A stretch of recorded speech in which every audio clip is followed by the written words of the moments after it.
à toutes, je m'appelle Sylvie Horry et mon métier consiste à vous aider, comme c'est écrit ici, à trouver un job à votre image. Le job qui vous ira comme un gant, un job dans lequel vous pourrez exprimer votre potentiel, donner le meilleur de vous-même, sans avoir à changer votre personnalité.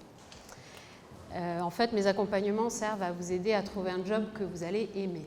Et souvent, quand on vient me voir pour ça, la première question, ce qu'on me dit, c'est voilà, Sylvie, j'aime plus ce que je fais, j'ai envie de changer, je ne sais pas trop quoi faire. Et ce que je voudrais savoir, c'est à quoi je peux prétendre avec mes compétences. Ou, on me l'a dit récemment, je voudrais savoir ce sur quoi je suis légitime. Et moi, le message que je veux vous faire passer aujourd'hui, c'est que à quoi je peux prétendre ou ce sur quoi je suis légitime, eh bien, ce n'est pas forcément la bonne question à vous poser. En tout cas, ce n'est pas la première. La question que je vous encourage à vous poser, la première question, il n'y a pas trop de suspense parce que c'est écrit, c'est qu'est-ce qui vous anime? Et ce n'est pas exactement la même chose en fait. La question que je vous encourage à vous poser, c'est qu'est-ce qui vous enthousiasme? Qu'est-ce qui vous fait vibrer? De quoi vous avez envie? Et ça peut concerner les gens avec qui vous avez envie de travailler, les choses que vous avez envie de faire, les sujets, les centres d'intérêt que vous avez envie de traiter.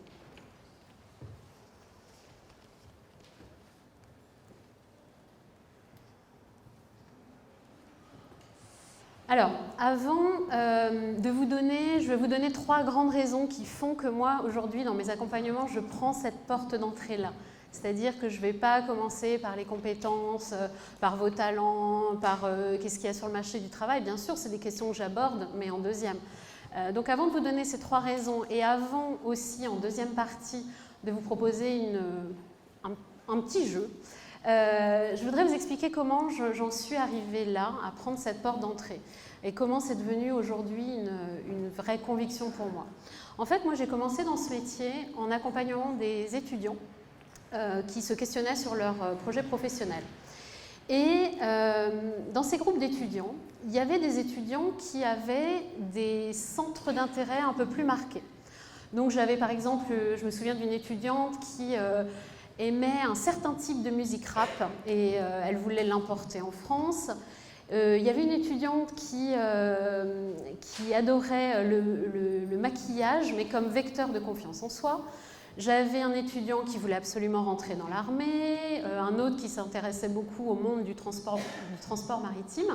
Donc, ils n'avaient pas forcément un projet précis, mais ils avaient quand même identifié une vraie appétence chez eux. Et ces étudiants-là, eh bien, j'ai remarqué qu'en fait, ils trouvaient des stages plus facilement que les autres. Ils réussissaient leurs entretiens plus facilement que les autres. Et au final, ils construisaient petit à petit vraiment une carrière à leur image.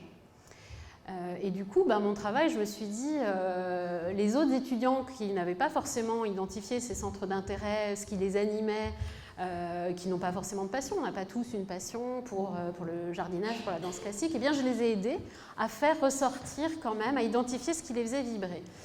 Et en fait ça marchait super bien et moi j'adorais ça. Donc c'est pour ça que petit à petit j'ai gardé ça dans ma pratique et qu'aujourd'hui c'est devenu vraiment ma porte d'entrée, ma façon de pratiquer. Donc je vais vous présenter maintenant les 3 raisons qui font que pour moi, c'est la question à se poser en premier. Alors la première raison, c'est que quand vous vous connectez à ce qui vous fait vibrer, à ce qui vous enthousiasme, ça vous donne de l'énergie. Je pense que vous avez toutes ressenti au moins une fois cette énergie si particulière quand vous travaillez sur quelque chose que vous adorez, que ce soit pro ou perso, ça peut être des projets perso, où vous êtes capable de vous lever super tôt, vous êtes capable de bosser plein d'heures sans vous rendre compte du temps qui passe. Ça vous donne une énergie vraiment très particulière. Et cette énergie-là, vous allez en avoir besoin, que ce soit pour un projet de reconversion, que ce soit simplement pour changer peut-être d'entreprise, changer de travail, changer des choses dans votre travail, vous allez en avoir besoin. On a besoin de cette flamme pour avancer dans nos projets, dans tout projet. Et puis, c'est une énergie, je vous disais, c'est une énergie un peu particulière. dans le sens, elle est un petit peu différente que l'énergie qu'on a quand on se demande quelles sont nos compétences. Et je vais vous donner un exemple.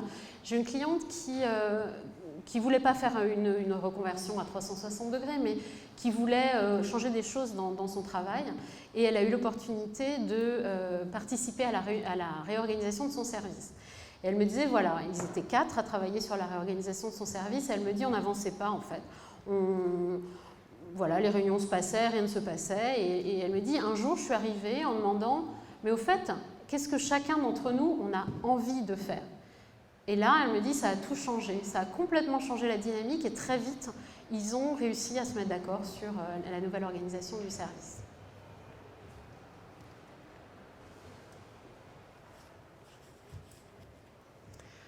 Alors, la deuxième raison, pourquoi c'est important de vous connecter à ce qui vous fait vibrer, c'est parce que c'est ça qui va vous permettre de réussir.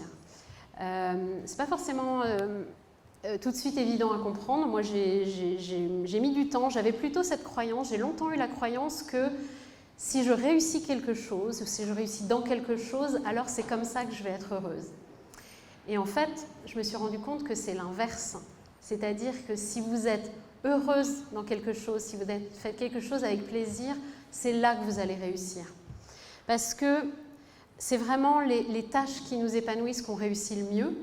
Et que s'il y a un truc qui vous branche vraiment, qui vous motive vraiment, vous allez forcément y arriver. Vous allez trouver un moyen ou un autre d'y parvenir. Et je suis très contente parce que j'ai lu il y a vraiment peu de temps que ça avait été démontré scientifiquement en fait, donc ça m'a vraiment fait plaisir.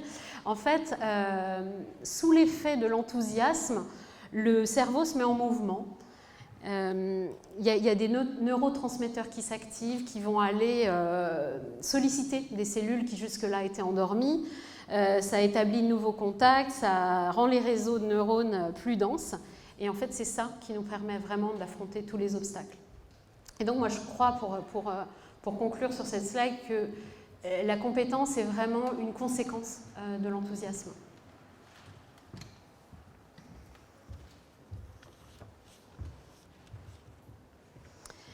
Et la troisième raison pour laquelle je vous encourage à vous connecter à ce qui vous fait vibrer, c'est que ça va vous aider à trouver votre place. C'est vraiment votre meilleur guide vers votre job de rêve.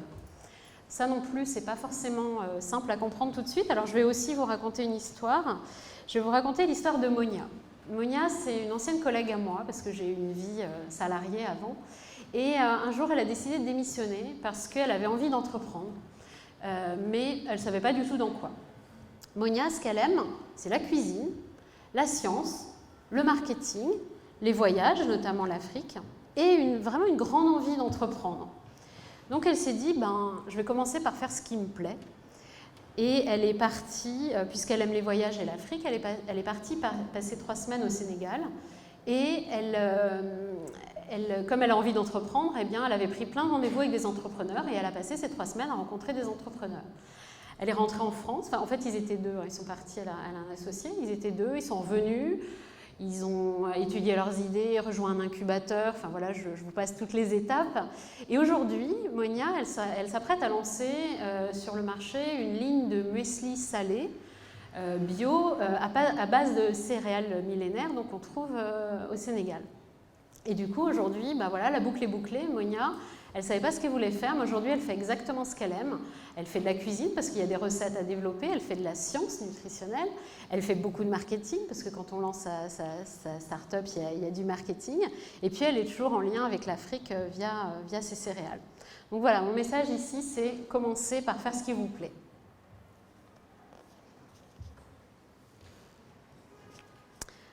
Alors vous allez me dire, ok Sylvie, super, finalement c'est assez logique tout ça.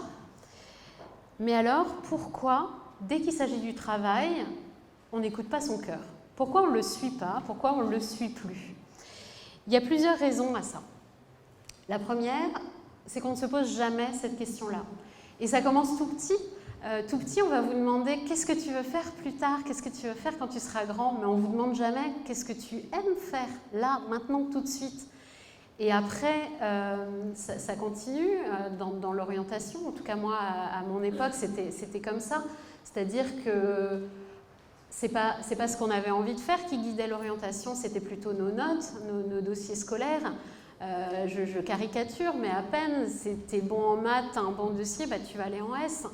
Et on ne s'attarde vraiment pas sur ce qu'aiment, en tout cas à l'époque, sur ce qu'aimaient les élèves.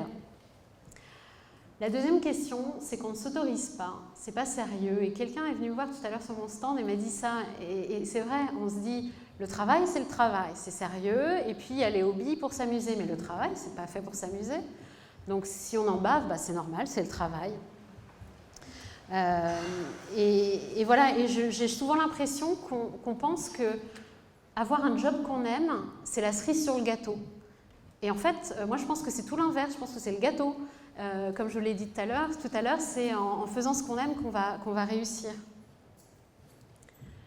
On ne veut pas se l'avouer, parce que parfois c'est compliqué de se l'avouer.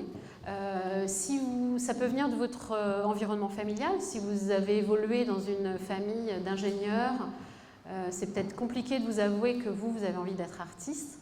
Si vous avez ensuite, si vous avez fait une école de commerce, c'est peut-être compliqué de vous avouer que, en fait, ce que vous auriez toujours voulu être, c'est fleuriste, par exemple.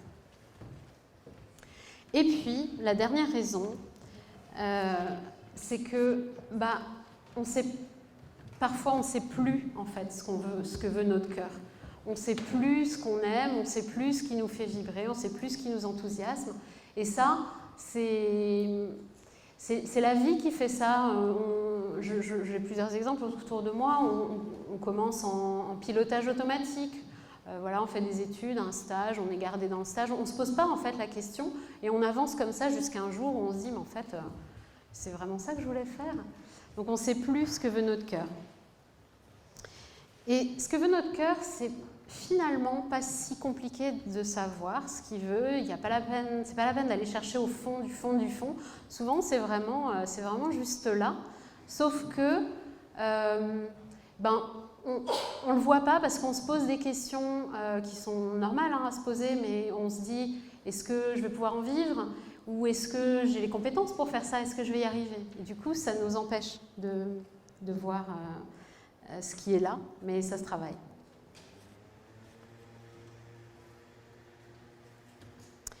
Et finalement, savoir ce qui vous fait vibrer, ça va être votre boussole. Parce qu'aujourd'hui, on est dans un monde qui bouge vite, dans un monde qui est complexe, dans un monde qui est incertain. Ce qu'on apprend aujourd'hui, peut-être que ça ne nous servira plus dans 10 ans. Les métiers de dans 10 ans, d'ailleurs, on ne les connaît pas forcément. Mais s'il faut développer de nouvelles compétences, on les développera, ce n'est pas un souci. Par contre, savoir vraiment être capable de vous connecter à ce qui vous fait vibrer, à ce qui vous enthousiasme, ça, vous pourrez le faire. Et donc, même dans les moments de doute, même dans les moments difficiles, ça vous sert vraiment de repère, ça vous sert de boussole pour vous diriger.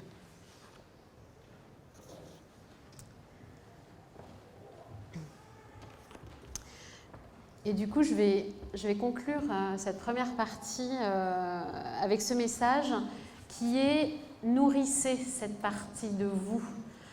Si vous avez envie de créer, créez. Si vous avez envie de communiquer, communiquez. Si vous avez envie d'être dans la nature, allez dans la nature. Chérissez cette partie de vous, prenez-en soin. Faites plus de ce que vous aimez. Voilà, c'est aussi simple que ça. Merci.